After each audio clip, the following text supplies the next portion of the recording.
This is me after my session. One of the things that I like to do before I do anything else is to make sure that I cleanse my energy properly. And I think this is one of the things that people should remember to do, energy practitioners should remember to do, is to really cleanse your energy of your last session so that you're ready for your next. And although I don't have a next session, I think, it's kind of important for that to be part of my regular ritual. So one of the things that I do is just, cleanse myself using Palo Santo, sage, incense. And although I understand that, not a lot of people would like to go for the smudging or smoke method, and that's fine too. But for this particular occasion, I just take my Palo Santo and I cleanse myself. And I set an intention that all of the energies that were used up be replenished again, and all of the energies that still remained go back to its source or go back to a place where it can be used for something else. And that's what I do. And before I forget, I also cleanse my cards. Very important. Cleanse the cards. Always cleanse the cards. Now, for people who don't want to use Palo Santo, because I understand it's not for everybody, one thing that you can do is you can get clear quartz crystal, or if you have a selenite wand, can be any, and just run the crystal around you, setting the intention that you're clearing the energies away and replenishing it with new energies. And you do the same for your deck.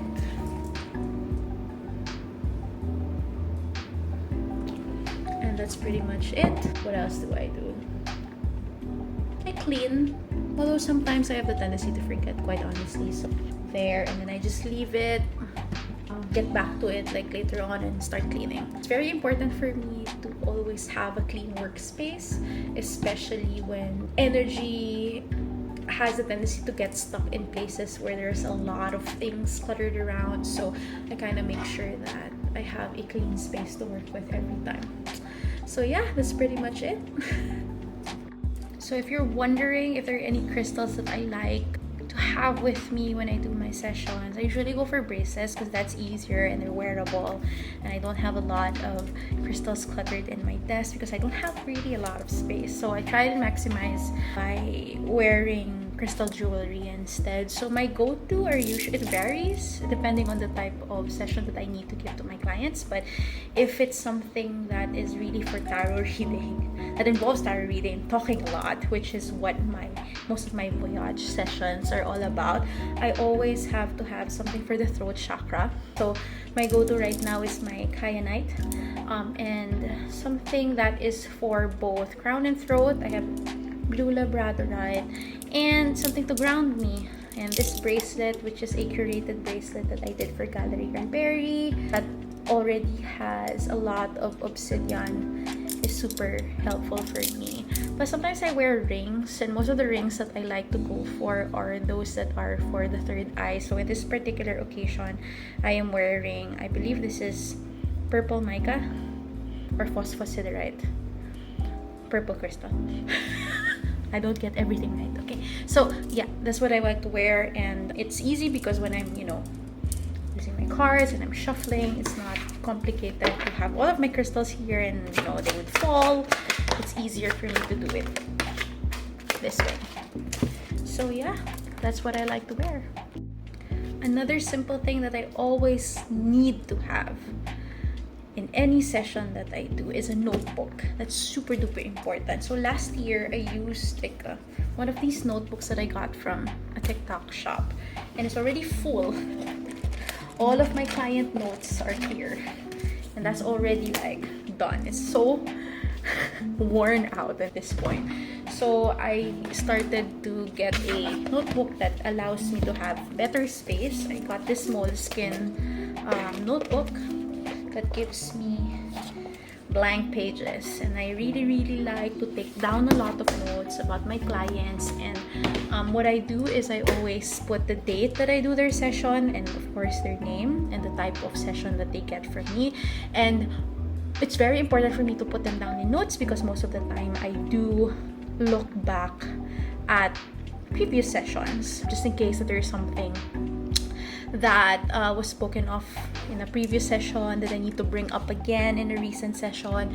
So not a lot do that, but I think it's very important as part of, you know, making the experience of your clients very well-rounded, is to always look back at where they came from. I have a lot of clients who are with me that are repeat customers or repeat clients, and I always make sure that I look back at where they were at before and where they're at now, and the progress, whatever progress that came in between. I think it's really important to talk about that, because most of the time most clients don't remember. They don't remember that. So it's part of your job to also remind them that, hey, you were like this before, look at where you're at right now. So yeah, that's part of the things that I do, and having a notebook is very helpful with doing that.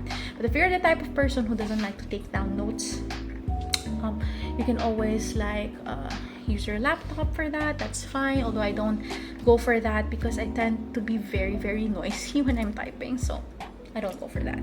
So notebook it is for me. Now let's talk about decks. I have too many decks, don't we all? But I make sure that in the space where I conduct my online readings or online sessions, I have my go-to decks that are always like within reach. So I have a deck that I always use forever and ever. It's the Midnight City Tarot deck. I love this deck. If there is one deck that would be me, if there's one deck that would describe me and my aesthetic and vibe as a person, it's this deck. It's this deck. I love this deck. This is also the first ever deck that I really like consistently worked with. And again, like, it would vary with other persons. Some people would prefer the Rider-Waite tarot deck, which is the basic deck that everyone likes to have, and that's fine too. Like, that was the first deck that I had, but then I moved to something that resonated more with me, and this is the deck that resonated a lot with me. This is it. Let me look at the color. It's like, it's so me, right? So the Midnight City Tarot deck is the deck that I always use. So that is my go-to deck. I also have, by the way, shout out to Jackie of Midnight City Tarot, because she's an amazing person. Please support independent deck creators. I tell you, support. Okay, so the other decks that I like to use for general readings is the Seventh Sphere deck, and this is my deck that I use mostly for angel related readings. So if I have sessions that have anything to do with archangels, this is usually my radiate sessions that have my angelic healing. Or, you know, if I come at a random session, whatever session that is, and I need to channel something from the angels, or I just feel the nudge that I need to do that, this is the deck that I go for. And this is also actually the deck that my spirit guide Archangel Michael loves me to use. I mean, look at that. It's blue and it's shiny. Love it. So that is the Seventh Sphere deck. I also have another tarot deck that I also use sometimes for general reading. This is more for, when do I pick this up? I pick this up if I'm doing anything that has to do with really serious matters, so shadow work, or sometimes love readings, but not all the time. I mean, it really depends. This is kind of like the deck that I don't always pick up, but when I do, it's because serious things need to be said. This is the Pulp Tarot deck by Todd Alcott. Pulp Tarot deck, and I love it because it has that old style art that I feel is very apt to use for serious real life matters. And sometimes love readings. I don't know why, but there's something in this.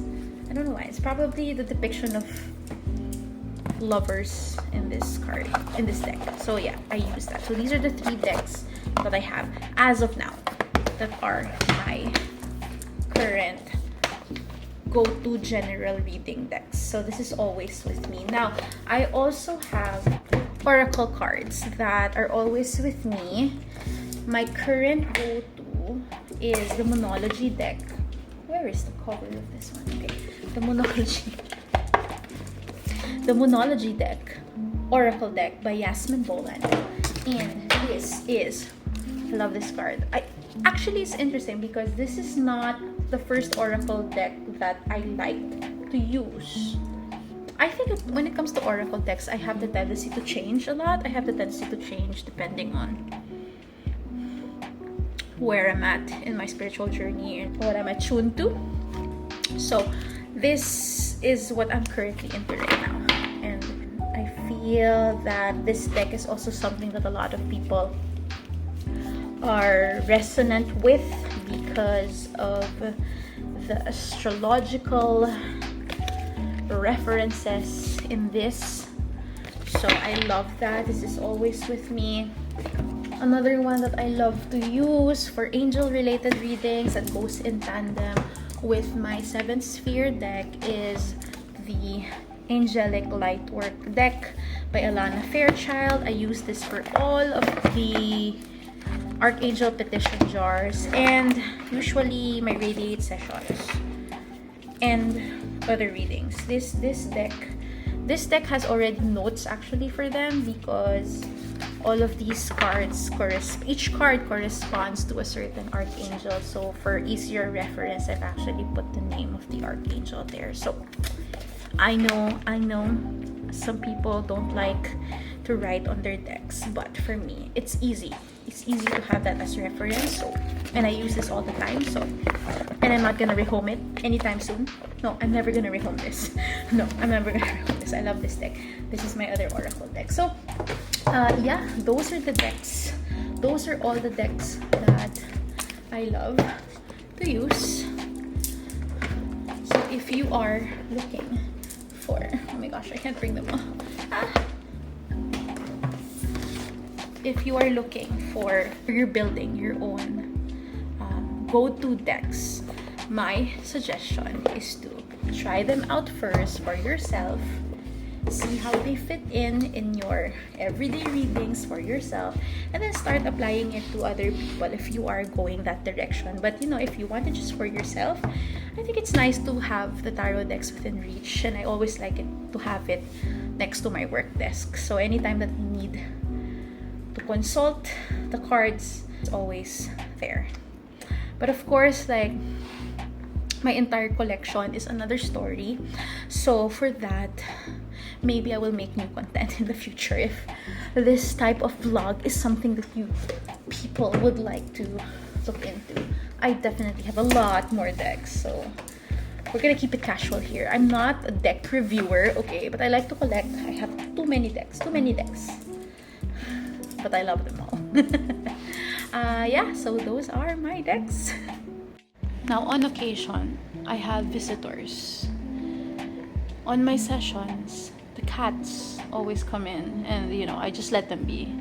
So if you're one of those lucky people that have seen Godsey or Portis or Satchmi, my 3 lovely cats, lucky.